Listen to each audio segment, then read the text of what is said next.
Welcome to biology basics. ये जो हमारे इर्द गिर्द इंसानों के अलावा और बहुत से जानवर, चरिंद परिंद, कीड़े मकोड़े, पेड़ पौधे ये सब दिखाई देते हैं, तो ये हमें बताते हैं कि दुनिया कितनी वास्ट है on the basis of living organisms, on the basis of जानदार जो कि इसमें पाए जाते हैं। तो यही जो वैरायटी है ये बायोडाइवर्सिटी को शो करती है।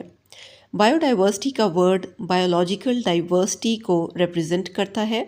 बायोलॉजिकल डाइवर्सिटी यानी कि मुख्तलिफ़ किस्म के जानदार लिविंग ऑर्गेनिजम्स जो कि हमें अपने आसपास दिखाई देते हैं। तो क्लासिफिकेशन, इन बायोडाइवर्सिटी को क्लासिफिकेशन की ज़रूरत पड़ सकती है, वरना हम ये कैसे बताएंगे कि कोई लिविंग ऑर्गेनिज़म कैसा है। फॉर एग्ज़ाम्पल, आपको सपोज़ कि कुछ फ्लावर्स के मैं नाम बता देती हूँ कि रोज़ फ्लावर है, ट्यूलिप है, लोटस है, डैफोडिल्स हैं, और कुछ मैं आपको बता देती हूँ बर्ड्स के नाम, स्पैरो, क्रो, पीजन, ऑस्ट्रिच वगैरह। और अब मैं आपको कहती हूँ कि इसके लिए आप ग्रुप्स डिज़ाइन करें, तो आप क्या करेंगे? आप कितने ग्रुप्स डिज़ाइन करेंगे? Obviously 2 groups. एक ग्रुप वो जो कि फ्लावर्स का होगा और एक ग्रुप वो जो कि एनिमल्स का होगा। अब ये ग्रुप आपने कैसे बनाया? On the basis of similarities और डिफरेंसेस। यस, आप देखेंगे कि रोज़ में, ट्यूलिप्स में, डैफोडिल्स में किस किस्म की खसूसियात थीं, कैरेक्टरिस्टिक्स थीं, तो उनको आप पकड़ के एक ग्रुप में डाल देंगे। और जो बर्ड्स थीं उनको आप पकड़ के दूसरे ग्रुप में डाल देंगे, क्योंकि वो और तरह के थे, वो उड़ सकते थे तो उन्हें एक ग्रुप में डाल दिया। फ्लावर्स खुशबू दे रहे थे तो उन्हें एक ग्रुप में डाल दिया। तो ये आपने क्या किया? ये आपने कर दी ग्रुपिंग।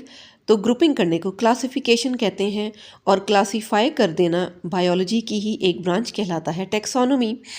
तो जो हमने आइडेंटिफिकेशन की, हमने नेमिंग की, ये सारा आ गया टेक्सोनोमी में। और टेक्सोनोमी में भी मज़ीद हम देखते हैं साइंटिफिक स्टडी।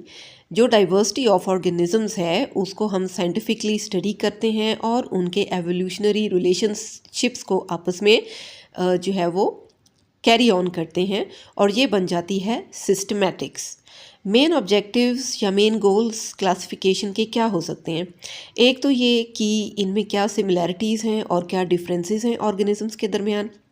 दूसरा ये कि इन सिमिलैरिटीज़ और डिफरेंसेस की बेसिस पे इन ऑर्गेनिजम्स को ख़ास ग्रुप्स में अरेंज किया जाए और फिर उन्हें सिस्टमैटिकली स्टडी किया जाए, और ये कोशिश की जाए पता लगाने की कि इनका आपस में एवोल्यूशन का या इर्तिका में इनका आपस में कोई रिलेशनशिप बनता है या नहीं। जैसे कि फ्लावर्स के एवोल्यूशनरी रिलेशनशिप आपस में मिलते जुलते होंगे, बर्ड्स के आपस में मिलते जुलते होंगे, एनिमल्स के आपस में मिलते जुलते होंगे, एंड सो ऑन। तो ये एडवांटेजेस भी हैं क्लासिफिकेशन की। जैसे कि आप स्कूल में पढ़ते हैं तो स्कूल के बाहर या स्कूल के अंदर आप एक दूसरे को डेजिग्नेट कर सकते हैं कि कोई बच्चा किस एज ग्रुप का है या किस क्लास का है।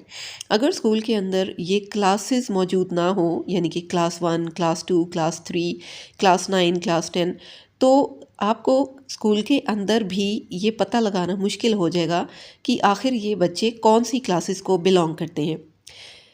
ज़रा हिस्ट्री ऑफ क्लासिफिकेशन पे हम नज़र दौड़ाते हैं। सबसे पहले तो एक ग्रीक फ़िलासफ़र एरिस्टोटल ने पहली दफ़ा लिविंग ऑर्गेनिजम्स को क्लासिफाई किया था, और फिर उसके बाद 700s में अल जहीज़ ने तकरीबन 350 स्पीशीज़ स्टडी कर ली थी एनिमल्स की।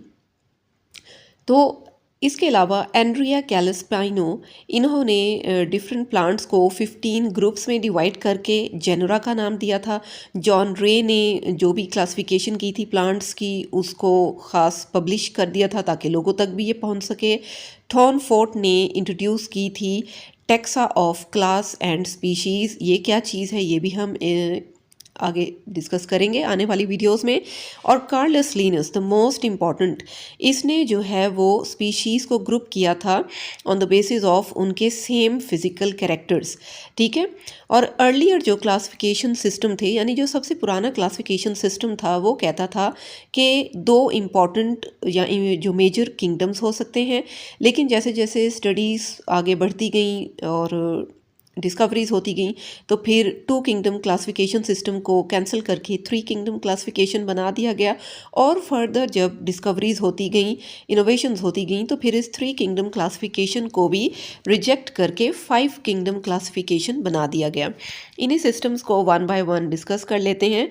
जो 2 किंगडम क्लासिफिकेशन सिस्टम था ये सबसे कदीम, सबसे पुराना था, और ये दो ऑर्गेनिजम्स को 2 किंगडम्स में डिवाइड कर देता था। एक था किंगडम प्लांटी और दूसरा था किंगडम एनिमेलिया। नाम से ही आइडिया हो जाना चाहिए कि किंगडम प्लांटी में ऑटोट्रॉफ्स मौजूद थे, यानी कि वो ऑर्गेनिजम्स जो कि अपना फूड खुद प्रिपेयर कर सकते थे, जिनमें कि बैक्टीरिया, फंजाई और एल्जी आते थे। जबकि वो ऑर्गेनिजम्स जो कि इन ऑटोट्रॉफ्स पर डिपेंड करते थे, यानी कि जो हेटेरोट्रॉफ्स थे, उन्हें किंगडम एनिमेलिया में शामिल कर दिया गया। लेकिन बहुत से यूनिसेल्युलर ऑर्गेनिजम्स जैसे कि यूग्लिना, अब इसमें प्लांट लाइक क्वालिटीज़ भी थी, यानी कि इसमें क्लोरोफिल मौजूद था, और इसमें एनिमल लाइक क्वालिटीज़ भी थी क्योंकि इसमें सेल वॉल एब्सेंट थी। तो अब इसको प्लांट में शामिल किया जाता या फिर एनिमल्स में शामिल किया जाता, तो इस कन्फ्यूजन को दूर करने के लिए ये सजेस्ट किया गया कि 2 किंगडम क्लासिफिकेशन सिस्टम करेक्ट हो ही नहीं सकता, तो इसलिए 3 किंगडम क्लासिफिकेशन सिस्टम सजेस्ट किया गया, जो कि किया था जर्मन साइंटिस्ट अर्न्स्ट हैकेल ने।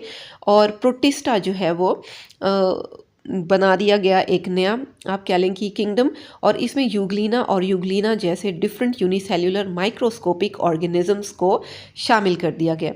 लेकिन जब मज़ीद फर्दर स्टडीज़ की गई तो देखा गया कि ये 3 किंगडम क्लासिफिकेशन सिस्टम भी इनफ नहीं है, तो फिर 5 किंगडम क्लासिफिकेशन सिस्टम डेवलप किया गया। And for you kind information, आज तक भी यही सिस्टम इन प्रैक्टिस चल रहा है। तो 1937 में चैटन ने सजेस्ट की थी terms prokaryotic and eukaryotic. Prokaryotic को बैक्टीरिया के लिए डिस्क्राइब कर दिया गया और यूकैरियोटिक को प्लांट और एनिमल सेल्स के लिए बना दिया गया। और फिर 1967 में रॉबर्ट विटेकर ने इस सिस्टम को, यानी कि 5 किंगडम क्लासिफिकेशन सिस्टम को इंट्रोड्यूस करवाया, जिनमें कि कौन कौन से 5 सिस्टम्स डाले गए, किंगडम्स डाले गए: kingdom Monera, kingdom Protista, kingdom Fungi, kingdom Plantae and then kingdom Animalia. इसके अलावा क्लासिफिकेशन सिस्टम्स को मज़ीद कैसे बेहतर बनाया गया फर्दर स्टडीज़ के थ्रू, इसको हम अपनी नेक्स्ट आने वाली वीडियोस में देखेंगे। आज के टॉपिक के लिए इस वीडियो में इतना ही। I hope that the video was useful for you. If yes, तो प्लीज़ वीडियो को लाइक करें और इसे अपने और फ्रेंड्स के साथ भी शेयर करें, और नई आने वाली वीडियोज़ के लिए चैनल को सब्सक्राइब कर लें। Thank you for watching.